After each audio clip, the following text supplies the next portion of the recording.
عمران ریاض کو عدالت میں پیش کر دیا گیا۔ عمران ریاض نے عدالت میں اپنی زبان کھول دی۔ عمران ریاض نے بتایا کہ ان کے ساتھ کیا ہوتا رہا اور جو عمران ریاض کے ساتھ کیا گیا ڈوب مرنے کا مقام ہے جنہوں نے عمران ریاض خان کے ساتھ اس طرح کیا۔ میں آپ کو بتاتا ہوں، عمران ریاض کو کل لاہور ایئرپورٹ کے باہر سے گرفتار کیا گیا۔ عمران ریاض کو جب گرفتار کیا گیا انہوں نے احرام پہنا ہوا تھا۔ عمران ریاض کو اسی طرح گرفتار کر کے لے کر گئے اور عمران ریاض کو جب گرفتار کیا گیا تب وہ لبیک اللہم لبیک کہتے رہے، اور آج عمران ریاض کو ایک بوگس مقدمے میں عدالت میں پیش کیا گیا۔ اس مقدمے کی تفصیل میں نے اپنے پچھلے ولاگ میں بتایا، اور مقدمہ کس نے درج کروایا یہ بھی انکشاف ہوا ہے، یہ بھی سامنے آ گیا ہے، اور جس نے مقدمہ درج کروایا ہے اس کا مریم نواز کے ساتھ کیا تعلق ہے، اس کا نون لیگ کے ساتھ کیا تعلق ہے، اور ایسی حرکتیں، ایسی بھونڈی، ایسی گھٹیا حرکتیں نون لیگ والے ہی کر سکتے ہیں، اور ایسے ان کے پالتو لوگ ہی کر سکتے ہیں۔ عمران ریاض نے عدالت میں کیا کہا، پہلے تو میں آپ کو یہ بتاتا ہوں۔ عمران ریاض کو عدالت میں ہتکڑیاں لگا کر بختر بنگاری میں پیش کیا گیا۔ عمران ریاض کے چہرے پہ مسکراہٹ تھی، اطمینان تھا، سکون تھا، شیر کی طرح بیٹھے ہوئے تھے، اور اسی طرح ان کے چہرے پہ مسکراہٹ نظر آ رہی تھی۔ اور جب ریمارک شروع ہوتے ہیں، جب عدالت لگتی ہے، تو عمران ریاض کے ساتھ ساتھ ان کے وکیل بھی دبنگ انداز سے بولے۔ عمران ریاض نے کہا کہ انہوں نے میرا احرام جو میں نے پہنا ہوا تھا انہوں نے زبردستی اتروایا ہے۔ عمران ریاض نے کہا کہ میں یہ نہیں اتارنا چاہتا تھا، میں حج پر جانا چاہتا تھا، لیکن انہوں نے یہ زبردستی یہ احرام اتارا، اور یہ ان لوگوں کے لیے شرم کا مقام ہے جنہوں نے عمران ریاض خان کے ساتھ اس طرح کیا۔ عمران ریاض خان نے جو احرام پہنا تھا وہ زبردستی اتروایا گیا۔ عمران ریاض نے کہا کہ میرے دل پر زخم ہیں جو کبھی بھی ٹھیک نہیں ہو سکتے، یہ عمران ریاض خان نے کہا۔ اور اس کے علاوہ عمران ریاض نے اپنی بیٹی کا ذکر کیا، کیونکہ اولاد سب کو بہت عزیز ہوتی ہے۔ عمران ریاض نے اپنے ایک ولاگ میں اپنے والد کا ذکر کیا تھا، اور آج عمران ریاض نے کورٹ کے اندر کھڑے ہو کر اپنی بیٹی کا ذکر کیا، اور عمران ریاض نے کہا کہ ان کی بدماشی کی وجہ سے میری بیٹی ذہنی مریض بن چکی ہے۔ میرے گھر میں 50 پولیس والے گھسے ہیں۔ جب کسی بھی گھر میں اس طرح پولیس والے گھستے ہیں، دروازے توڑتے ہیں، شیشے توڑتے ہیں، تو جو گھر میں موجود ہوتے ہیں ان پہ کیا سچویشن ہوتی ہے یہ وہی جانتے ہیں۔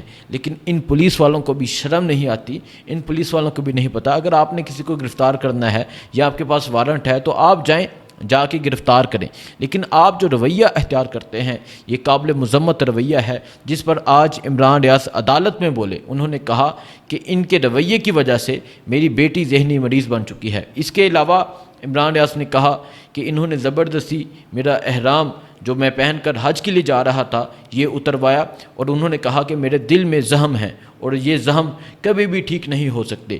عمران ریاض نے کہا یہ مجھ پر ظلم کرتے ہیں اور یہ چاہتے ہیں کہ میں ان کے لیے میٹھا بولوں، ایسا کبھی نہیں ہوگا۔ عمران ریاض نے کہا کہ یہ ایسی حرکتیں کرتے ہیں اور پھر چاہتے ہیں کہ میں ان کے لیے اچھا بولوں، میٹھا بولوں، ایسا نہیں ہوگا۔ اس کے علاوہ عمران ریاض نے روسٹروم پر جو دلائل دیے اس میں کہا کہ میں بگورا نہیں ہوں، میدان میں کھڑا ہوں اور مقابلہ کروں گا۔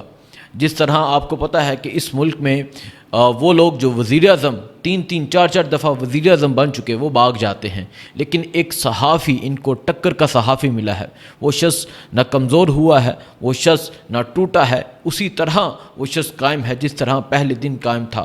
عمران ریاض نے کہا کہ میں بگورا نہیں ہوں، میدان میں کھڑا ہو کر مقابلہ کروں گا، مجھے اللہ رب العزت پر بھروسہ ہے، یقیناً اس انسان کا ایمان اللہ کی ذات پہ ہے۔ اور جب کل اسے گرفتار کیا جا رہا تھا تب جس طرح وہ انسان اللہ اکبر لبیک اللہم لبیک کہہ رہا تھا، اس سے یہ محسوس ہوتا ہے کہ اس انسان کا بھروسہ اللہ کی ذات پر ہے، اور اللہ کی ذات جس انسان کے ساتھ ہو اس انسان کو دنیا کی طاقتیں ایک طرف ہو جائیں، وہ جو مرضی چاہے اس انسان کو ذلیل نہیں کر سکتی، اس انسان کو کچھ نہیں کر سکتی۔ اور یقیناً اللہ کی ذات نے آج تک عمران ریاض کو بچایا ہے، اور عمران ریاض خان کو جو عزت ملی ہے وہ اللہ کی ذات نے دی ہے۔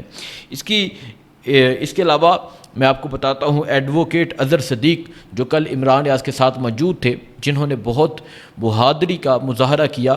جو آپ نے ویڈیو میں دیکھا ہوگا, جو نامعلوم لوگوں کو جنہوں نے ماسک پہنا ہوا تھا ان سے پوچھ رہے تھے کہ آپ کی آئیڈینٹی کیا ہے, آپ کس ادارے سے ہیں, آپ نیب سے ہیں, FIA سے ہیں, کس ادارے سے ہیں, آپ ہمیں بتائیں, پھر آپ عمران ریاض کو لے کر جا سکتے ہیں.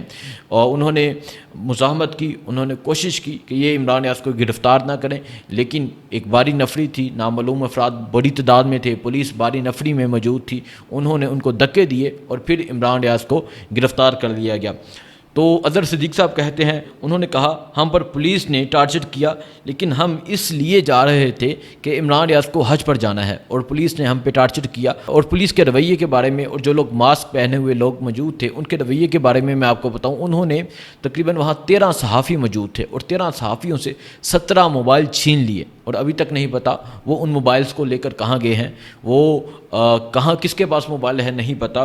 اس کے علاوہ عمران ریاض خان نے کہا یہ بدتمیزی بند ہونی چاہیے, مجھے جتنا دل کرتا ماریں لیکن میں سچ کا ساتھ نہیں چھوڑوں گا.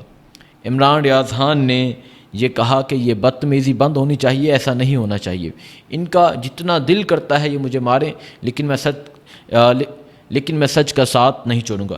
ایک عمران ریاض نے یہ کہا, اور دوسرا عمران ریاض نے پولیس کے رویے کے متعلق بتایا. ایک تو یہ بتایا کہ زبردستی احرام اتروایا گیا, جنہوں نے اتارا نہیں پتا پولیس والوں نے اتارا یا ان ماسک پہنے ہوئے لوگوں نے اتارا.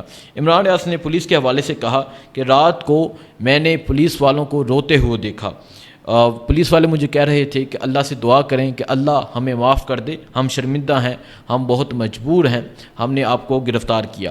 یہ عمران ریاض نے اپنے وکلاء سے گفتگو کی, یہ عدالت سے گفتگو نہیں کی.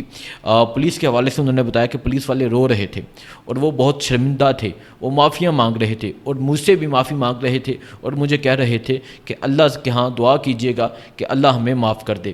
اس کے علاوہ عمران ریاض نے ایک پولیس کا واقعہ اس سے پہلے بھی بتایا تھا کہ ایک پولیس والے نے ان کو اپنی یہ گود دی سونے کے لیے. جب عمران ریاض کو پہلی دفعہ گرفتار کیا گیا چکوال میں, جب عمران ریاض کو لے کر جا رہے تھے تو اس پولیس والے کو سسپینڈ کر دیا گیا. ان لوگوں میں انسانیت ہوتی ہے, لیکن اگر آپ غیر قانونی آرڈر کو فالو کرتے ہیں اور بعد میں کہتے ہیں مجبوری, تو ایسا نہیں ہونا چاہیے. آپ کو غیر قانونی آرڈر فالو نہیں کرنا چاہیے, جو قانونی ہے آپ اس کو فالو کریں, ضرور کریں, لیکن غیر قانونی آرڈر فالو کرنا, کسی کے ساتھ بدتمیزی کرنا, کسی کے گھر میں جا کر گھر کو توڑ دینا, ایسا نہیں ہونا چاہیے, جس پر عمران ریاض خان نے کہا.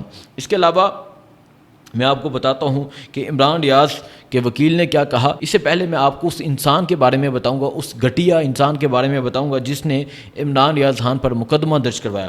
اسد عارف بھٹی اس انسان کا نام ہے. یہ صدر یوتھ ونگ PP 159 رہا ہے, جہاں سے مریم نواز نے الیکشن لڑا, اور مریم نواز کا یہ پولنگ ایجنٹ تھا. تصویر سامنے آ گئی ہیں, پولنگ ایجنٹ کی پرچی سامنے آ گئی ہے. اسد عارف بھٹی اور چیئرمین کا امیدوار بھی تھا نون لیگ کی طرف سے. ایسے لوگ ہیں اور ایسے لوگوں سے کام لیا جاتا ہے. اس نے عمران ریاض پہ مقدمہ درج کروایا, بوگس مقدمہ درج کروایا, لیکن ان کا جو مقصد تھا کہ عمران ریاض حج پر نہ جا سکے, وہ ان کا مقصد پورا ہو گیا, کیونکہ آخری فلائٹ تھی اور عمران ریاض اب حج پر نہیں جا سکتے.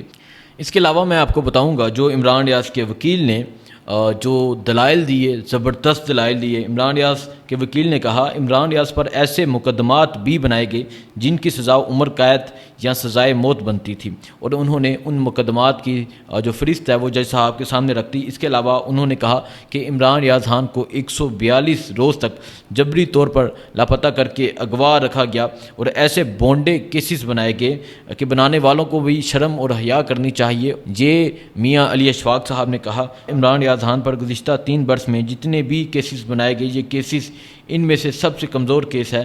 ریاست پاکستان پر یہ وقت بھی آنا تھا کہ ان کو عمران ریاض خان کے خلاف مدعی کرائے پر لینا پڑا, اور کرائے پر جو مدعی تھا وہ میں آپ کو بتا چکا ہوں, وہ نون لیگ کا PP 159 کا وہ یوتھ ونگ کا صدر ہے, مریم نواز کا وہ پولنگ ایجنٹ رہا ہے, اور یہ سب ان کی طرف سے ہو رہا ہے کہ عمران ریاض باہر نہ جا سکیں. اور اس طرح فسطائیت اور اس طرح ظلم, اور پاکستان میں تاریخ میں پہلی مرتبہ ایسا مقدمہ بنا ہے, پاکستان کی تاریخ میں پہلی مرتبہ ایسا سنا ہے کہ ایک شخص احرام پہن کر حج کے لیے جا رہا ہے, اسے ایئرپورٹ پر روک لیا گیا, گرفتار کر لیا گیا. باقی میں آپ کو ڈیٹیل میں بتاؤں گا ایک گواہ کا بیان بھی آیا ہے، اس کے علاوہ یہ جو مدعی ہے اس کے حوالے سے بتاؤں گا، اور جو فیصلہ آتا ہے اس حوالے سے نیکسٹ ولاگ میں بتاؤں گا۔ مجھے دیجیے اجازت، اللہ حافظ۔